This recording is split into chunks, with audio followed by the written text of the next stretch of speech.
So, hi, my name is Marientina Gotsis. I'm a research assistant professor of interactive media and games at the School of Cinematic Arts at the University of Southern California. And I've been there for about 11 years. I direct an organized research unit called the Creative Media and Behavioral Health Center. And we're interested in interactive entertainment, such as games, VR, and mobile media that relate to improving human health. So we work at the intersection of public health, neuroscience, and medicine.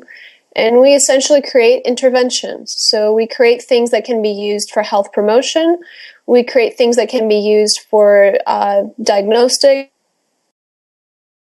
And we do it for people of all ages and different kinds of settings: home, medical, community, workplace, etc.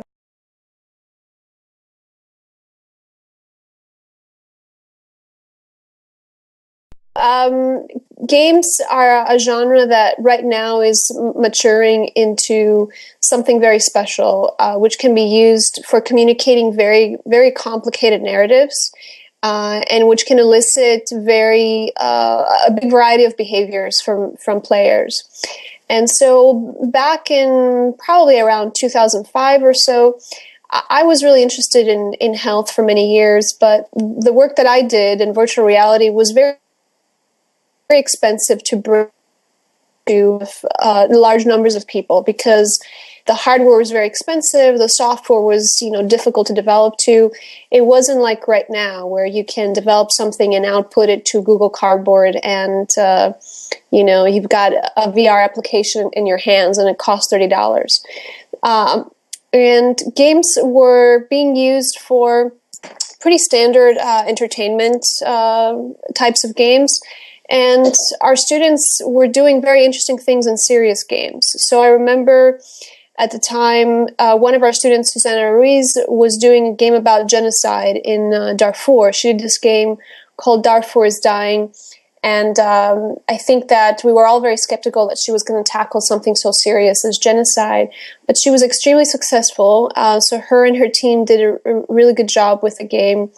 And a lot of people were doing interesting things in serious games at the time. And I actually felt inspired by our students and thought that it was time to try to do something really interesting in medicine to make a difference. I thought that you could put something in the people's hands very easily now, and you could put narratives that are very complicated. If you can make a successful game about genocide, you can certainly tackle at least basic health promotion topics. So patient education is something that's very urgently needed in healthcare, because we kill people with brochures. You go to the doctor, and either for some sort of preventive information or something that you've been diagnosed, you're given a brochure. I mean, not even a video. Most people find all that stuff online on their own. And that's, no one's going to read that. And it has important information in it, but text is very intimidating, and it also is not very engaging. So at bare minimum, games can be used for health promotion, but they can also be used for teaching people how to manage their problems.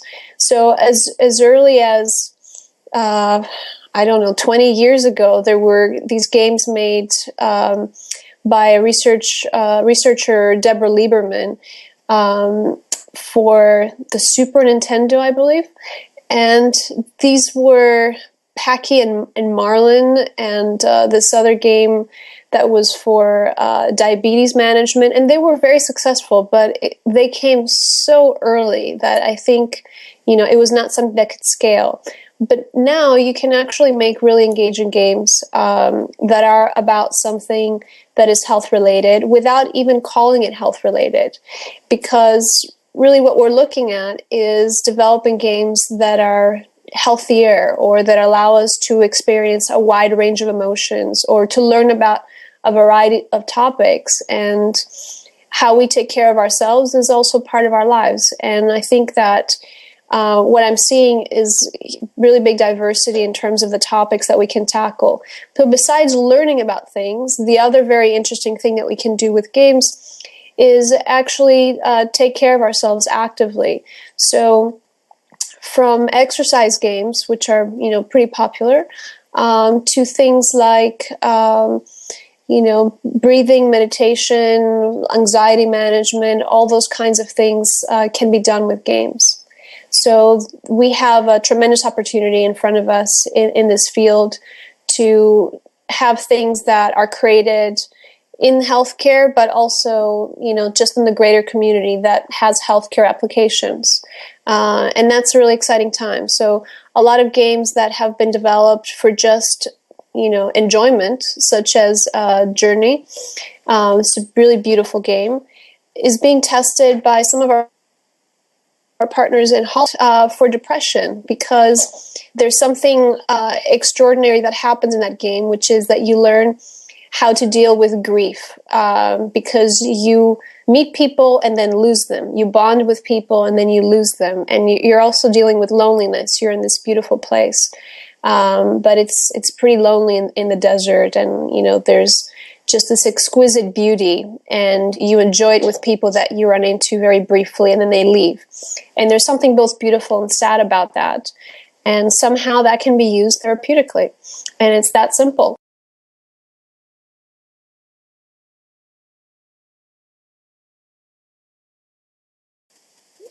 So one of the things that we've done with virtual reality is an exercise game. It's actually a mixed reality game. So this is for people with spinal cord injury. So people that have spinal cord injury use a manual wheelchair to get around. And after many years of using that, they tend to suffer from a lot of shoulder injuries from both, moving the wheelchair, but also from putting in the back of the car every single day, like there's these overuse injuries. And for treating and preventing the pain, there's exercises that you do, which are rehabilitative, but they're very boring. They're monotonous. So for anyone who's done rehabilitation, will testify that the exercises are very boring and monotonous, but you have to do them. So one of the things that we did is we took that exercise series, and we came up with a narrative that wraps around that, and also some hardware, that helps you capture the motion. And instead of, boring exercises, now you're actually doing something meaningful. So every exercise connects to this greater narrative. So, for example, one of the exercises is, external rotation with these resistance bands. And what you're doing is you're an ancient skyfarer, and you have this, magical ship that you have to prepare, and you're collecting the sweat of the sun and the tears of the moon. I'm using Andean cosmology in this game to light the beacon of your ship and come out of this channel through rowing exercises. And then using these other exercises, you fly over the rainforest, and then you fly into the sun and into the moon with another exercise. And so all of a sudden, this really boring thing becomes a meaningful ritual. And that's very powerful. And I think that you can translate a lot of mundane things into very meaningful things in virtual reality. And virtual reality has this added plus of making you feel like you're there, right? There's presence. So this concept of being there, it involves a really big physiological immersion from the body. And so especially for things like exercise, it can create a very strong memory of that meaning, so that in fact you can perform those exercises after and they still maintain that meaning. So in choreography, when you perform movements, those are tied to metaphors and, the greater narrative of the dance that you're doing. And in many ways, that's what we did actually with this piece. So VR has, worlds, right, that have meaning, and all of your actions take meaning within that place. And you can create these beautiful memories of these places and actions. And that's very powerful in health, because a lot of stuff that you do in health, it has either a negative meaning or it has no meaning whatsoever. And it's, I think, very important to create these experiences that build this new meaning or alter the meaning or transform it in some way that is actually, much more in sync, I think, with what people are willing to adopt. And it makes them feel better. And that's very important in health, because you're already coming into a system where you're compromised or you're scared. And decreasing that fear and increasing pleasure is very important. And it's something that you can definitely do with the intersection of games and virtual reality.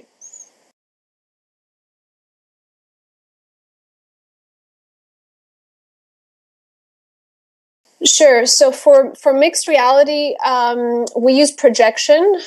So we can do it stereoscopic with glasses, but right now we're just using a very large projection screen. And the presence comes from the sensory experience. So because we use actually these sensors from an old gaming system that was for training golfers, they're called Game Track, they're joysticks. And so we took the sensors apart and we attached them to resistance bands. And so when you move, that movement is translated into, there's a one-to-one correlation of what you're doing in real life into the virtual world. And so you have this connectedness that's, very, very literal. And that makes it feel, that is, mixed realities, this combination of the virtual and the physical together. And in kind of a different level of VR, you can wear a head mount. So for example, in pain management, head-mounted VR has been used for quite some time, because it does, isolate you from the world, and it puts you in. And so if you have a painful procedure that's happening, you can really be distracted from it or minimize the pain from it. But if you're working with little kids, they actually might be more scared sometimes if they're isolated. And so an in-between environment, something that's more like augmented reality, where you can superimpose the virtual onto the real, is perhaps more appropriate. So this is what Dr. Jeffrey Gold from Children's Hospital Los Angeles has advocated for some time. He does pain management work with children, and he uses VR for pain management. And this is for short-term procedures, but also long-term procedures like chemotherapy and things like that. So I think that we need to think about VR in a very expansive way. I think the highest level of VR you can have is when you're head tracked and you're stereoscopic.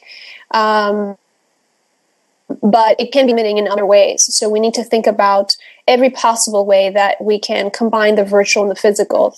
But even in that, people tend to augment the experience with physical props. So holding what you would be holding at the time when something happens, so that it actually brings up that memory stronger, so you can help reintegrate it for the client or the patient. And sometimes you need to be standing and walking around, because being active is very important. That makes it hard with, let's say, Oculus, or there's other devices you can use for that. And sometimes it means being connected to an exercise device like the one we did for Project Skyfair, which takes in your movement and translates it into movement into the virtual. So a lot of different definitions of VR. Just walking around with handheld viewers you can put up in your head when you want it, just for a few minutes or a few seconds. That's VR too. But we need to walk away from just a single definition, because especially in the world that I work in health, we need very flexible solutions.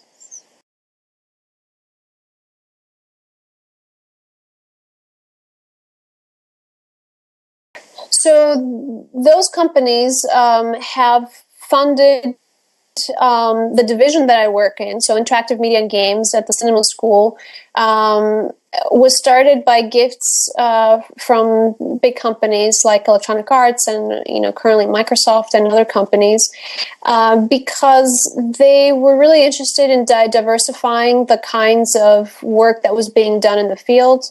And I think they recognize that in order to create innovation, you have to fund a bigger variety of innovators. And so think in the last decade, we've been very active in doing that by recruiting people who have very diverse interests. So, for example, if you want to diversify the genre, you have to recruit and train different kinds of game makers. So that means people from different ethnicities, different races, different genders, different socioeconomic status, different interests.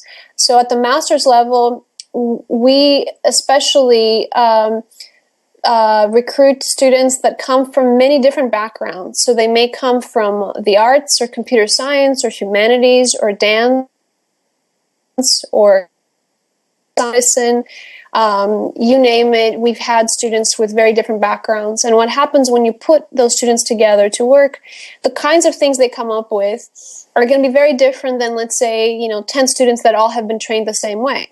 So we give them a common method and a process to work with, but what they create is entirely based on their interests. And so since they come from different backgrounds, their interests are very diverse. And I think that's the thing that these companies recognized and invested in our curriculum, essentially, that they gave us trust that we would be good at recruiting the right talent to diversify and innovate in the industry. And in health, for example, this is something that is really very important, to actually have a very diverse base of stakeholders in order to create things. So a lot of times things come just from the field of medicine, but the consumers aren't doctors. I mean, some of them are. So what you need is you have to involve patients, and you have to involve artists, and you have to involve designers, and you have to involve engineers and doctors and psychologists and social workers and nurses.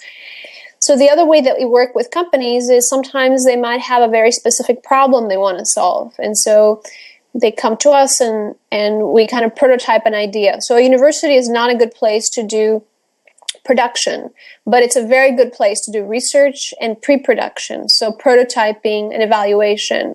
And those are some of the ways that we work with companies, and that gives the students great opportunities for imagining the future before it happens. Because when you go work at a company, you're often doing production, and I think it's great if students are involved much sooner in the research stage and the prototyping stage, and that gives them, I think, a really really big leg up in finding jobs because they're, instead of thinking 1 to 2 years ahead, I think that they're trained to think, 5 years ahead, 10 years ahead, and they still have the skills to work now, but it's a greater investment in their future if they have these abilities to think in a research way and rapidly prototype and evaluate their ideas.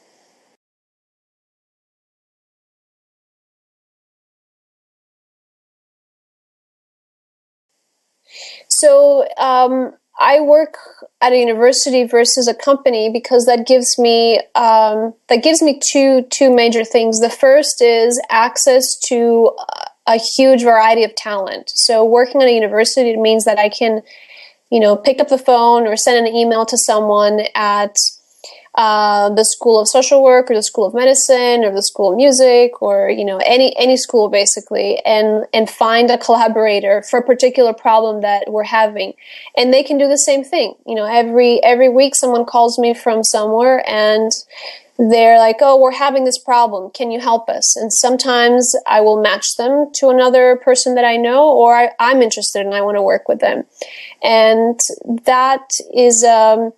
That allows me great freedom to choose the kinds of topics that I want to pursue. The other thing is the access to students in terms of talent is tremendous, and the opportunity to also influence the students so that they can think in different ways and pursue a wider range of opportunities.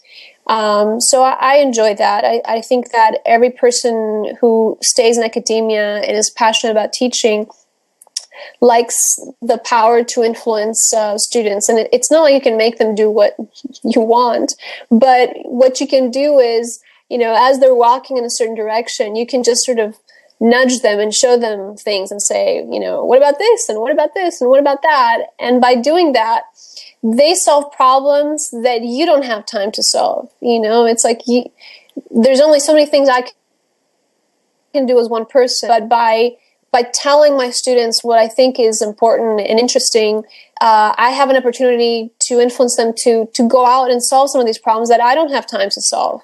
And not only do they do that, they do it in much more interesting ways than I would have done, or at least different. And to me, that's exciting because I can only think about, certain ways of solving problems.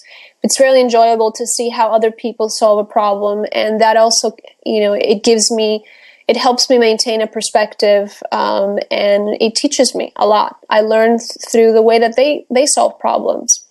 The other thing in terms of working at a university versus a company is that I do have this additional flexibility so besides the freedom to choose what I do and have some influence over other people, I also have, I don't have a vertical, agenda, let's say, from a company. Companies are, because they have to report to their stakeholders, or they're small companies and they have to survive, they have a vision that they have to stick to with great discipline, and they really need to go after the thing that they're doing very aggressively and make hard sacrifices. I have to make different kinds of sacrifices, but I don't necessarily need to stick to a single thing. So if I start in a particular path and my research shows me that this is not the path I need to be on, or my interests change,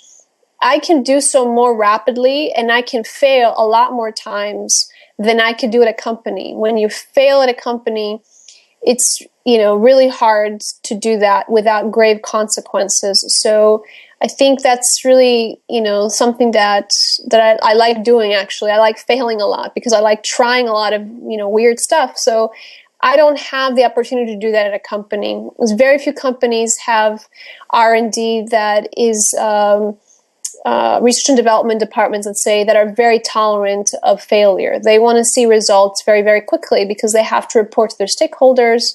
And that's a luxury that most companies these days don't really have. They make careful, measured decisions.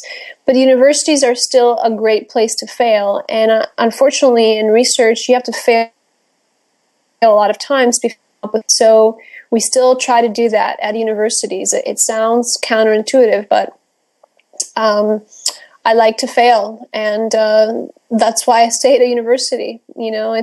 I want that luxury because it provides me great access to ideas that I normally wouldn't pursue because I would be afraid that it would not work.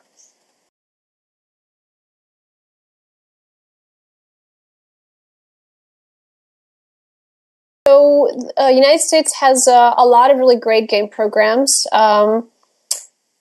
I'm not ashamed to say we're the best, but there's many other ones that are also quite good. And there's an increasing number of game programs that are sprouting at various universities. So we're a little unique because we're in the School of Cinematic Arts. A lot of them are within schools of computer science and engineering, or schools of art and design. And I think that depending on where that program that does game design and programming is, it has a particular philosophy, right? So our philosophy is really grounded in storytelling because we're in a film school, but we also have a game program in our School of Computer Science and Engineering. So we have really this opportunity that's very unique, which is, really the collaboration between the designers and the engineers, collaboration between the artists and the computer scientists. And that makes us a very strong program because we have that luxury. And we're also quite big. And a lot of other programs, I think, have great other assets. And so I encourage students to look at the types of work that the students are doing, what are they producing, where are they going for jobs, what what types of placements they have, and the type of work that the faculty are doing. So if I was an international student, and I was an international student, I actually came from Greece, even though I'm a U.S. citizen. When I was an art student in Greece, I was looking for programs to study in the U.S., so I was looking at programs that were very different in terms of, some of them were in art and architectural schools, some were freestanding schools, some were big universities. And ultimately, I was looking at the work that the faculty were doing, but I also wanted to see what kind of work the students were doing. And that was not readily available to me, 25 years ago when I was applying for college. But these days, I encourage the students to actually talk to faculty that they find at different universities and be pointed to the kinds of work that the students are doing. So we can point to really amazing work that our students are doing in both industry, but also in independent work and academic work and research. And so if you look at that, you kind of understand the culture of the place that you're interested in applying. So if you're interested in work that is more critical, I think looking at a program that has a very strong theoretical basis is really important. If you're interested in let's say, more technical work and innovation and technology, certainly looking at a computer science and engineering-based games studies program would be very strong. If you're interested in storytelling, definitely look at programs that have possibly a film program or something that is more grounded in that. If you're interested in, let's say, user experience, you look into programs that have a strong human-computer interaction component. If you're interested in aesthetics, you look for a program that has a design school attached to it. So I think that we're at a point where international students can actually make these choices and look at these very different types of programs to apply to. We do have students from South America that apply every year, and they're quite talented. I think that we're really interested in seeing more students from South America apply. They have a very unique aesthetic, and they're looking to solve different problems. They're interested in different things, and that can only contribute to the world of games, this diversity of interests and skills and backgrounds.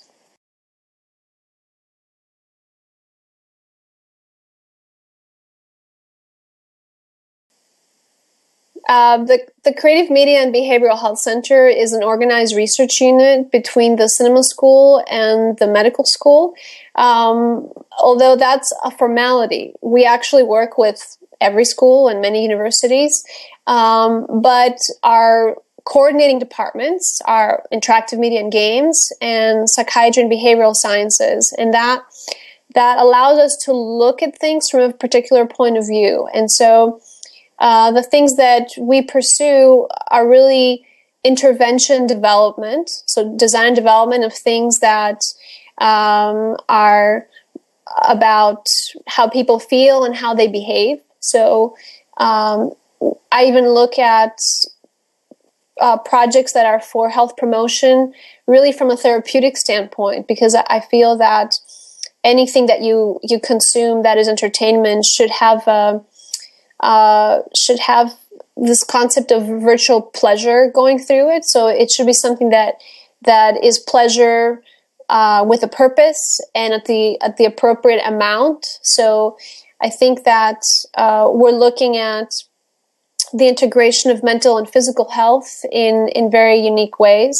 And so everything we approach comes from that perspective, because looking at things from a very medicine-focused way in terms of physical medicine or biological medicine, our emphasis in the easily measured or seen is problematic when we're creating things that are targeting the imagination, right? Because that's what games do. They target the imagination. And so if you're looking to appeal to things that are harder to measure, such as the imagination and mind, look at the mental. So that's why the Department of Psychiatry and Behavioral Sciences is our partner, and of course we're interested in things that are linear also. We do produce some videos, but we're really interested in interactive because we're interested in, people taking an active role in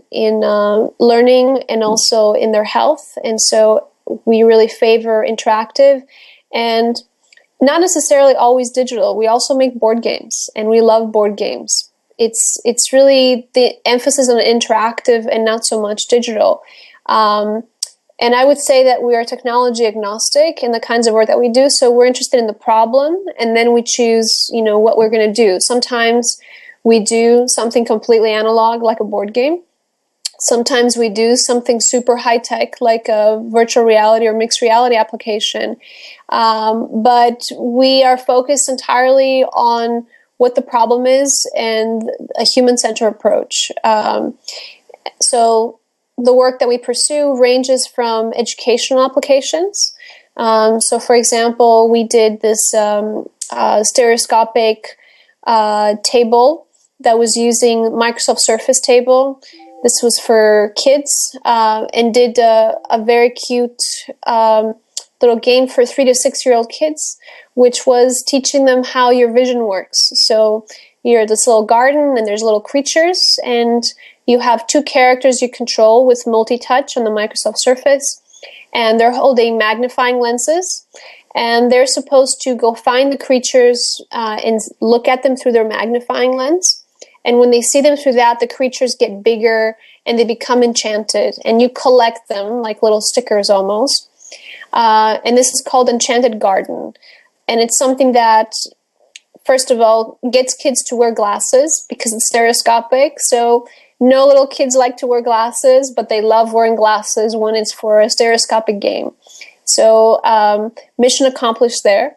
And the second thing is, you can talk about how your eyes work through this process of this game. And that's an application that is enjoyed by kids and adults.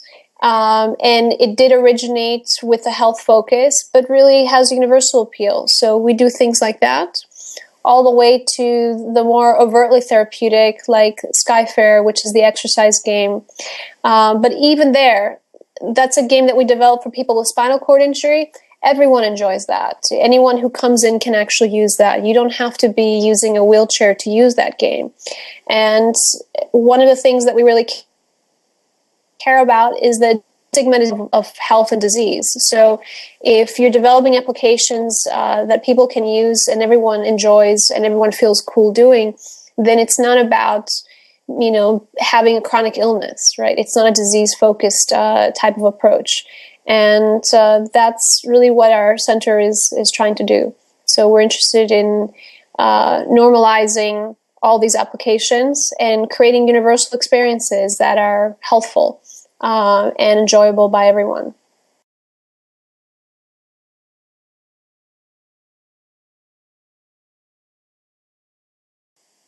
Yeah. So I would like to highlight some of the work of our students that has gotten a lot of attention. The first is Nevermind, which is a horror game that uses biofeedback to customize the gameplay experience. That has made us very proud because the student and her team, she was a veteran game designer, producer already, really great artist. Came and did her master's and developed this game for her master's, which earned Kickstarter support. It earned industry support.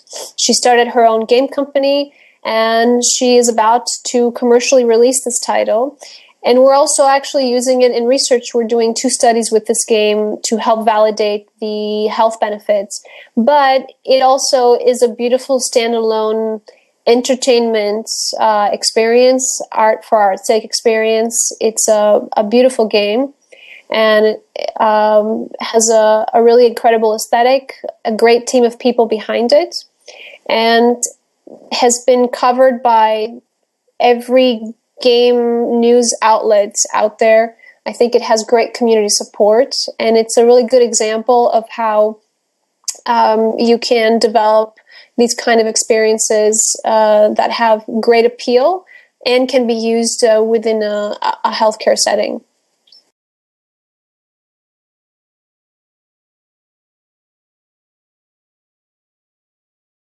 So in our program, especially at the master's level, so I should just backtrack and say that we have a bachelor's and a master's program. We started with a master's program. Those students are very, very ambitious. And so a lot of them go out and actually become very influential. So even from our early years, we had students such as Genova Chen and Kelly Santiago that started that game company and did Flow, Flower, and Journey. That's an example of very entrepreneurial students who have created great innovation in the field. We have a lot of other students who also are very influential innovators in independent games. Just yesterday, IGF, we had 2 student awards within that we're very proud of. That's a great number of the master students pursue either their own companies or independent companies, maybe up to a third. Probably a third go into large companies in really great positions. So they might go work for Disney or Microsoft. And maybe a third go into their own consulting, or they go into academia or a completely different field, and just kind of break into it. So I've had students of mine that have gone to work into healthcare as designers, so not in a game company. And some of them work independently as designers, just as consultants, and they like doing that, freelancers. Some of them go to be faculty somewhere. Some of them pursue their PhDs. So I think that these students who are going to be influencers in diverse settings, not just the game industry, and also have leadership and independence, but are also good team players because, they really have to be. But actually, our undergrads are quite industrious also. So they increasingly start or work at more independent firms. A lot of them, yes, they do go work for industry, but some of them also are freelancers. Some of them work in other kinds of settings, so not just games. So we're seeing that, they're learning from the grad students because they do work together. They actually work together on many projects, and they help push each other and to be a lot more, a lot more busy and creative and innovative and influential. They just, when you see your little sibling do something, then that brings up the level up for you. There's a loving competitiveness, I think, which is really great. And they do like working together. We put them together in classes, so they work together. They recruit each other on projects. And there are sometimes, you can't tell the difference between a grad student and an undergraduate student. And I think in many ways that's actually a good thing. So this is the end of our interview. I'd like to thank you for staying and for listening. Stay curious, and if you're really curious about what we do, you can look at our website. If you're interested in the school, you can look at cinema.usc.edu. If you're interested in the Creative Media and Behavioral Health Center, which I direct, you can look at cmbhc.usc.edu. You can find out a little more about what we do there. We're also on Facebook. You can find us through that page and contact us. My name is Marientina Gotsis. I'm a research assistant professor at the USC School of Cinematic Arts, and it's been my pleasure to be with you for this time of the interview.